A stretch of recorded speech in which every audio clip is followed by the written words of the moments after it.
secretaries have allocables. This is in the Cabral files. I am corroborating what Senator Ping Lacson has said, and yun po ang konteksto bakit sinabi ko sa aking ina, bakit ako ang inaatake pero si Senping hindi. Kasi syempre, lahat ng mga tao takot yun kay ang Senping. konteksto. Kaya ang diba? Isa naman na nabanggit ni Senping sa kanyang press briefing, which I'm thankful for his example, is nung siya naman po ay nagsimula din, marami naman din po ang mga umatake sa kanya, pero he persisted, and I gain inspiration from his example. But hindi po karakter ko na umiyak sa aking ina. Baka umiyak ako sa mga interviews nyo kasi ang mga katanungan ay tungkol sa aking ina. Dahil actually, yung ikinalulungkot ko ay the fact na yung aking ina ay nasa-stress dahil sa akin. At ang payo niya sa akin... Alam mo, I can identify with this guy. So, totoo lang. Sabi ko nga sa inyo marami naman din sa tao. Kayo rin na nanonood. Sigurado ako, you can take it. Diba? Accusation, bashing, you can take it. Or di kaya naman problema sa buhay, kunwari, financial problem, you can take it. Pero when you see your parents or loved ones crying, suffering, dun ka ngayon maiiyak. Not because you cannot or you do not have the strength. Pero dahil sa nakikita mo na nasasaktan yung mahal mo sa buhay. Whether it's your wife, girlfriend, boyfriend, or di kaya yung parents mo. Pag sila na ang umiiyak, sila na ang naapektuhan ng problema, dyan ka na ngayon tatamaan. Dyan ka na ngayon iiyak. Yan yung sinasabi ngayon ni Libiste. Not because na ayaw niyang gawin, not because nangihina siya, hindi. Dahil nga, nasasaktan yung kanyang nanay.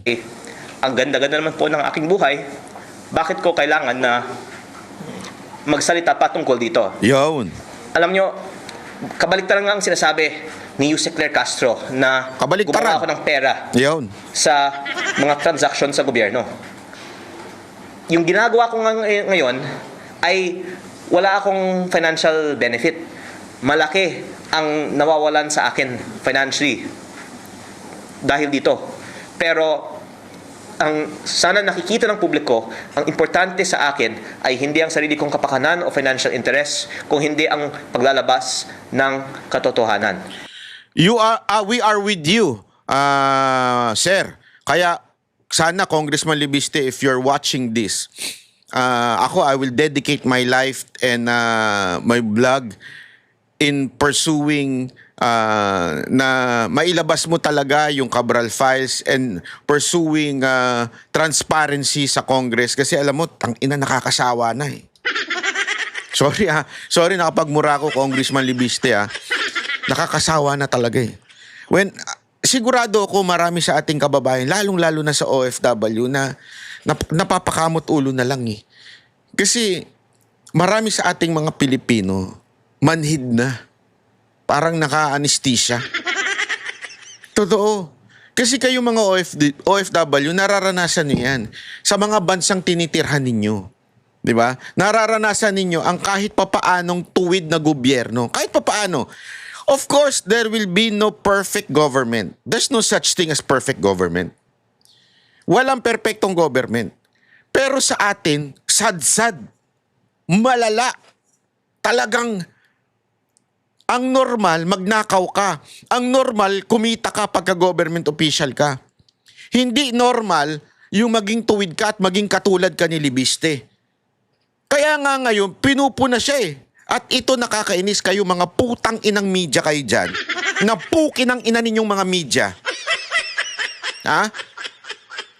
Sumasama pa kayo dun sa mga pukin ng inang mga pinklawan at mga makakaliwang terorista para usigin yung ganito dahil iisipin nyo, Duterte siya. Tarantado kayo mga pukin ng ina ninyo. Hindi dahil Duterte siya, wala akong pakialam kung sino tamaan ng kanyang revelasyon. Wala akong pakialam. As long as we have a transparent government, honest government. Nakakasawa na Kaliwat kanan na ang nakawan, kaliwat kanan ng panguusig sa mga kalaban sa politika. Di ba recently nga, yung kay Tebes, na-dismiss? Bakit? Tandaan ninyo ano to? Binayaran ni Tebes yung judge? Napaka-imposible. Tandaan ninyo ang nasa kapangyarihan ngayon, lahat ng kalaban niya. Bakit ganun? Again, hindi ko kinakampihan si Tebes. I'm not saying Tebes is a good man. That's not my point. My point here, I know, noon pa, di ba sinasabi na namin mga banateros yan, pinuna nga kami, siguro dahil kayo ni Tebes, bla bla bla. Hindi, kasi nakikita namin yung mga maling ginagawa ng DOJ at that time. Yun ang pinupuna namin. Hindi kung malinis ba si Tebes o ginawa niya ba yan. Obvious na obvious eh. Bakit? Whether kaibigan mo, kalaban mo, yung tao na inuusig na alam mong mali ang ginagawa ng DOJ at that time, under Remulla, maiinis ka. Bakit? Kasi pwedeng i-apply yan. Kaya nga tingnan nyo, tinesting niya kay Bantag, kay Tebes, ginawa kay Pastor, eventually kay Pangulong Duterte. Kasi may testing eh. Kaya nga sa akin, it's not the person. It's the way they handle yung mga kalaban nila sa politika. Masama ho yun. Bakit? One day, pag ikaw na kalaban, yayarin ka. Tingnan nyo. Etong si Libiste, dahil may mga ginagawa siyang paglalabas, tingnan mo, kakasuhan ng sekretary ng DOE, kinasuhan sa DOJ. Kung talagang may utos na naman si Marcos, oy, pigilan nyo yan, putang ina ninyo, pag di nyo pinigilan yan, yari kayo. Sigurado ko, hanggang DOJ, madadali itong batan to. Again, I'm not saying gano'n ang magiging final result, ha? Ang akin lang, dapat we have an integrity in the judicial system in our country. Integrity with these government officials. Kasi ngayon, ano ginagawa? Kay former Senator Revilla, eto na naman sila. Kung ano-ano na naman ang kaso. Tapos eventually madidismiss. Pagkatapos yung siraan yung reputasyon ng tao, kasi reputation is everything sa mga politiko. Kahit na sabihin natin na acquit itong si Tebes, di ba? Yung reputation niya sinira na, dinurog na. Gano'n na naman ang ginagawa dito sa isang kalaban na si Senator Revilla. Yung reputation sinisira. Para nga again, para lang masira yung reputasyon ng mama dahil kalaban sa politika. Now, if we were not going to talk o hindi tayo magsasalita at lalaban dito, gagawin yan at aabot yan sa mga taong alam nating matitino tulad nito ni Congressman Libiste. Magkakadikit yan eh. Laging ang mindset nito mga putang inang nasa gobyerno na to, basta kalaban, kasuhan. Whether makunbik o hindi, basta sirain ang reputasyon, kasuhan. And ako, nagpapasalamat ako sa judicial system natin dahil kahit papaano, talaga namang naninindigan pa rin sa katotohanan. Hindi nagpapa-impluensya sa politiko. Marami pa rin namang matitino kahit papaano. Yun lang po, gusto ko na sabihin. Pero ang dahilan po na nalulungkot ako ay dahil maraming kumakausap sa aking ina at nasistress siya at pinapayuhan niya ako na tumahimik na lang. Pero dahil sa aking conviction na dapat lumabas ang katotohanan, pinagpapatuloy ko pa ito. Pero sana wag na pong ma-stress ang aking ina. Yun lang. That's why I love this guy. Oh, totoo. Hindi yung pagmamahal ni Lacson sa kanya. Iba yun. Pinuri ni Lacson to eh. Hindi yun. Diba? Ibang pagmamahal yung akin yung I love this guy because mama's boy siya. And I'm proud. Sabi ko nga sa inyo, mama's boy ako eh, di ba? I'm proud kasi yung mga pinalaki ng nanay, yan po yung meron talagang yung mapagmahal sa bayan. Alam mo yun? Hindi ako nagbibiro kasi eto, lagi ko itong sinasabi at sasabihin kong paulit-ulit sa inyo. Ang taong hindi marunong magmahal sa kanyang magulang, hindi yan makakapagmahal ng tama sa kanyang asawa. Ang taong hindi makapagmahal sa kanyang asawa ay hindi makakapagmahal ng kanyang bayan. Tandaan niyo yan. It's always the small or the immediate relationship. Kasi you have a relationship to your country as a citizen. Kung hindi mo kayang mahalin yung sarili lang na pamilya, lalong-lalo na yung magulang na nagbigay ng lahat sa'yo. As a matter of fact, without them na na ibinigay ang kanilang mga cells, hindi ka mag-exist. Di ba? Hindi mo kaya mahalin kahit hindi naman sila perpekto eh. Totoo, walang perpektong magulang. Kung may perpektong magulang, kinuha na ni Lord. Walang perpekto, pero kung hindi mo sila kayang mahalin, malabo kang makapagmahal ng ibang tao. Yung jowa mo, asawa mo. Bakit? Sila nga hindi ka lumaking kasama sila eh. Nagkita-kita na lang kayo, ilan taon na kayo, tas sasabi mo, I love you. Ulul. Di mo nga masabi sa magulang mong mahal mo sila, I love you doon sa ibang taong hindi na-meet mo lang nung 20 years old na. Hindi mo alam ang buong background yan. Mas lalo naman, kung hindi mo kaya mahalin ang asawa mo, hindi mo kaya mahalin ang bayan mo. Bakit? Yung sarili mo ngang asawa, niloloko mo, bayan mo pa kaya. Di ba? Gago! Di ba, Senator ano? Agoy! Tuloy. Na baka mas totoo na yung aking ina ang umiyak. So, did she cry to Senator Lacson or pag kayo nag-uusap? Hindi siguro kasi I think text naman sila nag-communicate eh. Pero Pero pag kayo nag-uusap, sir, umiyak siya sir. hindi naman ko masasabi yan. Pero basta yung nanay ko yung mas naaapektuhan kaysa sa akin. Kasi ako po ay, nabanggit ko naman din sa ibang interview, mahirap na kalaban dahil binenta ko ang aking kumpanya, kaya wala akong kailangang proteksyonan, wala po akong asawa o anak, at wala akong kailangan na pera galing sa gobyerno. Ang gusto ko lang po ay ilabas ang katotohanan at kung aatakihin ako, lalo kong ilalabas ang katotohanan. Yan. Sir, how Pero Yan ang gusto ko sa'yo, bata. Yun. ang aking ina naman, bilang ina, ay syempre, concerned sa kanyang anak. Siyempre, matik yun. Sir, how do you think yung advice po ni Senator Lacson na wag bara-bara? Ako po ay nagpapasalamat sa payo ni Senator Lacson at I will actually follow that kasi ilang araw naman hindi ako nagpa-interview eh. Pero ang problema, kinakontak niyo ako para magpa-interview. Kaya nandito tayo ngayon, di ba? Pero para malinaw ha, ang media yung nangungulit sa akin. Pero hindi ko nga pinagbibigyan ng ilang araw. Yan, malinaw yan ha. Kasi sinasabi ni Lacson, araw-araw daw na nasa media siya. Lacson, inggit ka kasi. Bakit? Mas pinakikinggan ng tao siya kaysa ikaw. Gago! That's the truth, Lacson. Kasi ikaw, political butterfly ka. Paro-paro. Maraming meaning yun, butterfly. Butterfly! Tumigil ka nga dyan.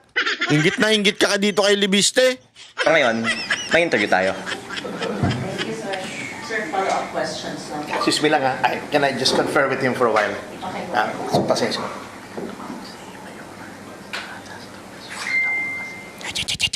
Hoy, yung microphone, bukas! Si Topacio, attorney, yung microphone, delicate siyang ginagawa mo. Dapat kumuha ka muna ng tela, tinakpan mo lahat ng microphone.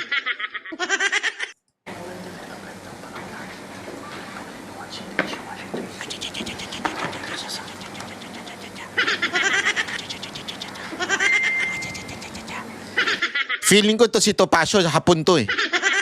Kasi ganyan mag-usap ang mga hapon eh, bumubulong.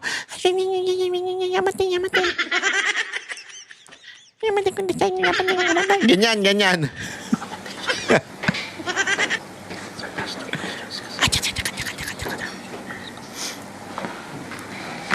Sorry sige, let's resume. Sorry.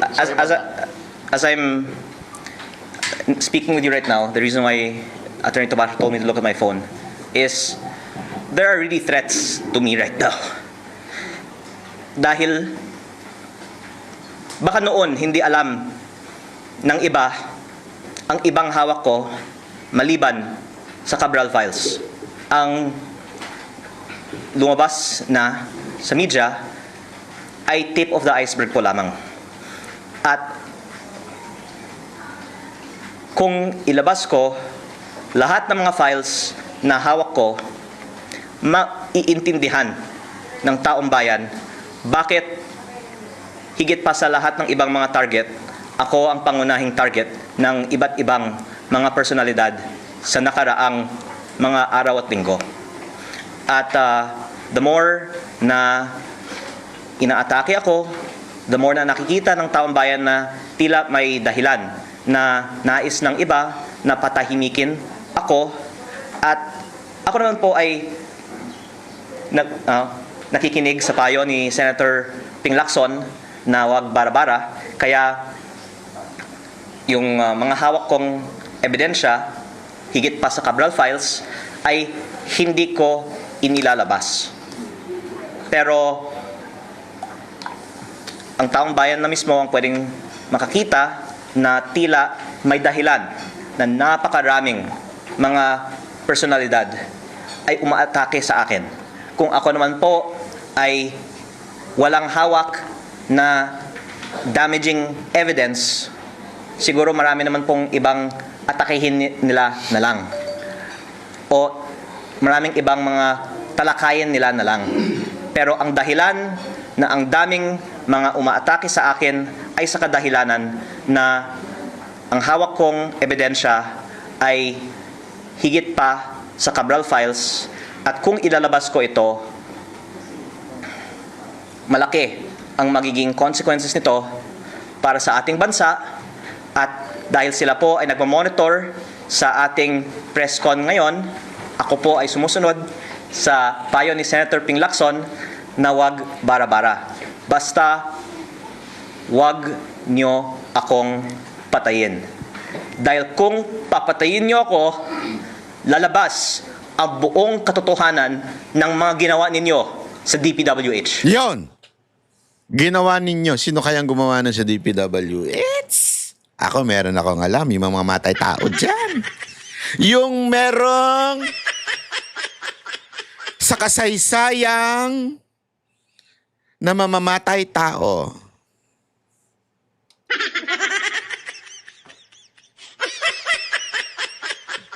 Kayo ang humusga. Sino ba ang sa politiko sa kasaysayan ang merong merong record ng mamamatay tao sa mga kalaban?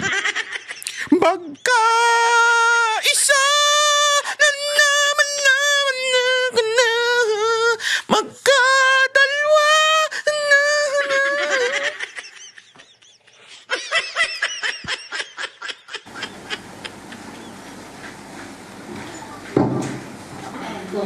Kasama ko ron, huwag niyo rin akong patayin, ha? Ay! Huwag ka sumama. Huwag mo na sabihin yun. Baka mamaya madamay ka. Nasa na siguro yung USB. Alam mo, Congressman Libiste, kung kanino may patatago yung USB mo, alam ko kung kanino. Joke lang! Hindi ako nagkakatuwaan ko lang yung ating kaibigan. Pero siya ang maganda magtago ng iyong USB. Tama, mali? Merry Christmas to you. Happy New Year, Ma'am. Going back lang dun sa filing po ninyo today, if you can also comment on the statement of Yusek Claire. She's saying, ang source ng di umano'y pagbebenta ng company na may franchise ay galing kay Ombudsman Remulla, pero hindi niya sasambahan ng kaso ang Ombudsman dahil itinanggalan niya ito at kaibigan ng nanay niya. Kakasuhan pa niya ako dahil sa hindi ako kaibigan ng nanay niya at hindi niya ako binanggalang. Can we say that the statements of the Ombudsman are with basis and not maligning, while my statements sourced from the Ombudsman are not being applied with us? I think my words speak for itself. Iginagalang ko po si Ombudsman Boying Remulla at si DOE Secretary Sharon Garin At totoo po na sila po ay mga kaibigan ng aking ina. That's why you're not filing cases against Well, It's mas komplikado doon. Sumagot na lang si Yuse Claire Castro sa korte. Yun! Sir, you also said that Pero pwede ko pong bigyan ng pagkakataon kay Atty. Topacio na linawin din sa publiko bakit mananalo tayo sa kasong ito at si Yuse Claire Castro ay magbabayad Yun! ng damages sa kasong ito. Dapat pagbayarin yung animal na yun! Yun! Bago! At kung gugustuhin Explain ko na kanina. sana na sampahan siya ng criminal case, si Yuse Claire Castro ay makukulong. Pero dahil ayaw ko siyang masaktan, hindi ko siya sinampahan ngayong araw ng criminal case pa. Pero, attorney, nothing more you wanna add? Oo, wala na. Okay. Kasi ano lang as I already explained, medyo komplikado yung dynamics eh. But let it be known na this is not the last. This is maybe the first, but this is not the last. Nako. Kung meron pa kami nakikita against any other person, then a-advisean po namin ang aming kliyente kung anong dapat gawin. But ito lang just to vindicate, this is more of vindication. So, katulad ng sinabi niya, ayaw niyang makulong si Yuse Claire Castro. Grabe siya, no? Hindi, totoo. Tingnan mo yung ano nung puso nung bata na to, no? Ayaw niyang makulong si Castro. Hindi yun ang kanyang ano. Hindi ang kanyang motibo ay gumante, di ba? Hindi yun ang kanyang motibo. O yung sinasabi ni Yuse Castro ngayon na patahimikin daw siya. Pustahan tayo, dadamay na naman niya si Duterte, oh. Ako na magsasabi sa'yo, si Duterte nagutos dyan, nandun sa ICC. Ako na magsasabi sa'yo, Yuse Castro. Si Duterte nag-utos kay Libiste, si Pangulong Duterte, para patahimikin ka. Hindi nga makapasok yung hindi makakamag-anak dun. Dadamay mo na naman mga Duterte. Tuloy. Bayad lang ng 110 million. Ito. Kami ang boses ng masa, hindi natatakot. Katotohanan lang, di kami nalulunod. Walang bahid ng sismis, lahat ay totoo. Kahit sino ka pa, pag mali ka babanatan ka. Walang pinipiling kulay, wala kaming kinikilingan. Basta para sa bayan, kami lalaban. Pagdama palakpakan, pag mali banatan, di matitinag, di matatakot. Para sa bayan, tuloy ang sigaw. Sa harap ng kamera, walang halong takot. Mga baluktot, lahat kayo'y tutumba. Ang hustisya at totoo, yun lang ang mahalaga. Kahit sinong harang, di kami matitinag. Walang pinipiling kulay, wala kaming kinikilingan. Basta para sa bayan, kami lalaban. Pag tama palakpakan, pag mali banatan, di matitinag, di matatakot. Para sa bayan, tuloy ang sigaw. Kung nasa tama ka, ikaw ay